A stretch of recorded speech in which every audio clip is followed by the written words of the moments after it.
ಕೊರಟಗೆರೆ ತಾಲೂಕಿನ ಚನ್ನರಾಯನದುರ್ಗ ಹೋಬಳಿಯ ಬೂದಗವಿ ಗ್ರಾಮ ಪಂಚಾಯತ್ ವ್ಯಾಪ್ತಿಯ ನೆಗಲಾಲ ಗ್ರಾಮದಲ್ಲಿರುವ ಶ್ರೀ ಕಾವಲಮ್ಮ ದೇವಿಯ ಉತ್ಸವ ಕಾರ್ಯಕ್ರಮವು ಜೂನ್ 5 ಮತ್ತು 6ರಂದು ಜರುಗಲಿದೆ.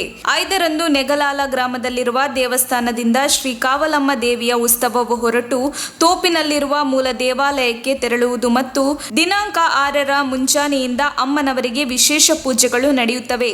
ನಂತರ ರಾತ್ರಿ ತೋಪಿನಲ್ಲಿರುವ ಮೂಲ ದೇವಾಲಯದಿಂದ ನೆಗಲಾಲ ಗ್ರಾಮದ ದೇವಾಲಯಕ್ಕೆ ವಿವಿಧ ಕಾರ್ಯಕ್ರಮಗಳ ಮೂಲಕ ತೆರಳುವುದು. ಈ ಉತ್ಸವದ ಕಾರ್ಯಕ್ರಮಕ್ಕೆ ಬಂದಂತಹ ಭಕ್ತಾದಿಗಳಿಗೆ ಅನ್ನ ಸಂತರ್ಪಣೆ ಇರುವುದು ಎಂದು ಕಾರ್ಯನಿರ್ವಾಹಕರು ಮತ್ತು ಸೇವಾ ಕರ್ತರು ತಿಳಿಸಿದ್ದಾರೆ.